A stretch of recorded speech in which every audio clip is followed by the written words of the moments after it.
माणिक sir, तुम्ही मागे admit होता, बरोबर आहे? तर ॲडमिट होता, त्याच्यातून आता तुम्ही काही गोष्टी जे तुम्हाला झालं होतं, तर तुम्हाला माहिती आहे की कशामुळे झालं, बरोबर आहे? काय सर माहिती आहे का, मी लग्न कार्यामध्ये ना किंवा पहिलेपासून 1993 पासून मी ड्रिंक जास्ती करायचं. पण ते अचानक कसं झालं, ड्रिंकचा विषय जास्ती वाढत वाढत वाढत वाढत माझ्या वयाच्या प्रमाणे आहे ना दारू माझी जास्ती आली. वय त्या हिसाबशी मी अचानक डॉक्टर सरांच्या जवळ आलो, तर त्यांनी बोलला की तुमच्या रक्तामध्ये कावीळ झालेली आहे, शक्यता 99% असाच काहीतरी झालेला आहे तुम्हाला. पण आम्ही तरी ट्रीटमेंट देऊन आम्ही करू शकतो. पण 99% मला तुम्ही सर चांगला केलेला आहे, चांगली गोष्टी आहे. मला एकदम क्लिअर केला. मी 10 ते 15 दिवस हॉस्पिटलमध्ये होतो. 15 दिवस झाले मी कामाला चाललो. माझे लहान लहान पोरबाळ आहे, माझ्यासाठी माझ्या पोराबाळांसाठी तुम्ही जे सरांनी जे काळजी घेतलेली आहे. तुम्हाला काय असं कोणती गोष्ट मी सांगितली की जो एक कारण हे जो आजार आहे तो फक्त एका सवयीमुळे झालेली आहे, तर ती अशी कोणती सवयी होत्या आणि ते तुम्ही त्याला मागे पाडताय आणि आता तुम्हाला तो स्वतःला रिअलाईज झाले की नाही, मी ही जर सवय बंद केली तर माझ्या जीवनात मी अजून खूप काही करू शकतो. तर तुम्हाला असे कोणतं, तुम्हाला काय मी बोललो असेल? नाही, दोस्ती खात्यामध्ये जास्त आहे ना, माणूस तिथंच जाते. तिथं आज टायमाला मी हॉस्पिटलमध्ये असताना माझे मित्र लोक मला भेटायला आले नाही. कोण मला कुठली गोष्टीला असे सांगितलं नाही की दारू पियाची. अरे हा सर, तू काय दारू आता 15 दिवस नंतर तू परत चालू करशील. तर मी सरांची गोष्टी, माझ्या पोरांची गोष्टी ऐकून त्यांच्या तोंडाकडे बघून मी गोष्टीचा विषय कट करून टाकला. याच्यानंतर आपण एक नवीन जीवनदान भेटलेला आहे. सरांची गोष्टी आपल्याला ऐकायला पाहिजे. खूप छान, कारण तुम्ही स्वतःला आत्मसात केलात आणि त्याच्यातून तुम्ही बाहेर पडलात. हां, तर ही जी सवय आहे, जशी तुम्हाला दडली ती मागे, तर आता तुम्हाला ती बाहेर पाडण्यासाठी तुम्हाला काय लागत आहे? तुम्ही काय असं विचार केला की नवीन तुम्ही काय आणणार, नवीन विचार, काय करणार, बरोबर, पुढे भविष्यात काय करायचं, भविष्य काय बघायचं आपण, आपल्याकडनं चुकी ते झाली. आपल्याला फक्त एवढंच करायचं की आपण पाठीमागचा केलेला तो सगळा विसरून जायचा. आता पोराबाळांचं भविष्य बघायचं आणि त्यांच्याकडे चांगलं लक्ष द्यायचं. ती गोष्टी आपल्यासाठी मननसाठीच होती.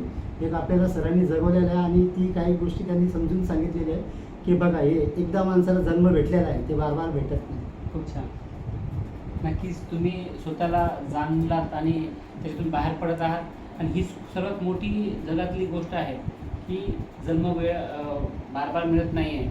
आणि आपल्या जर जन्मवेळ बार बार मिळत नाही आहे, तर याच जन्मी जे काय करायचं ते करू शकतो आणि ते पण आपल्या या क्षणात करू शकतो. तर हे तुम्ही ते मिळवलात.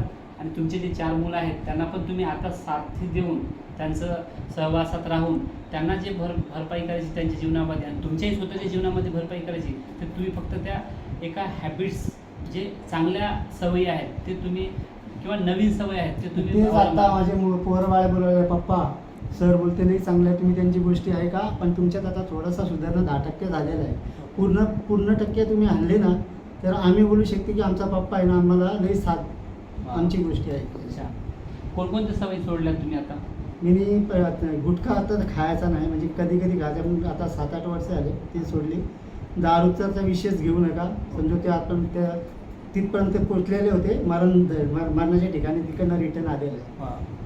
नंतर दुसरा तंबाखू तो पण विषय सोडलेला आहे. त्या जेवणावर जास्त लक्ष देते, पोराबाळांवर, त्यांच्यामध्ये टाइमपास करते. तुमचे मित्र आहेत निलेश सर, तुम्हाला काय वाटतं यांच्यात किती सुधारणा? तुम्ही जे त्यांना आता आमच्या निदर्शनात जास्त येत नाही, पण तुमच्या जवळीक आहेत, मग काय तुमचे भाऊ लागतात. म्हणून मी त्याला जवळ घेतलेलं आहे की काही गोष्टी त्याला पण समजायला पाहिजे. बरोबर. आणि जसं भाऊ म्हणताय, तर त्या भावाचंच तुम्हाला पाठलाग करायचं आहे. तर नक्कीच तुम्ही पण त्याच्यातून बाहेर पडाल आणि तुम्ही स्वतःच्या जीवनामध्ये तुम्ही पण जे काही पाहिजे ते मिळवणार. कारण एक ह्या जे वाईट सवयी आहेत तेच आपल्याला मृत्यूच्या रेषेकडे चांगले गेले, तरी पण आपण त्यातच जाते का? पण बघू काय की आपण दारू पिल्यानंतर ना पोरावडाकडे लक्ष देत ना बायकोजवळ लक्ष देत, फक्त एकच वस्तू पाहिजे, गिलास लालवाला. तो लहानवाला आपल्याला सोडायचा आहे आणि आपल्याला जो प्युअर आहे तो घेऊन आपल्या जीवाला लागते. खूप छान. थँक्यू. तुम्ही थोडंसं माझ्यासाठी ते व्हिडिओ मी क्रिएट करत होतो आणि हे फक्त आपल्या बोलण्यातून, तिघांच्या बोलण्यातून एक आपल्यासाठी नव्हे, एक समाजासाठी पण खूपच उपयुक्त असा व्हिडिओ क्रिएट झालेला आहे. सो धन्यवाद तुमचं दोघांचं, माणिक सर आणि निलेश सर. धन्यवाद.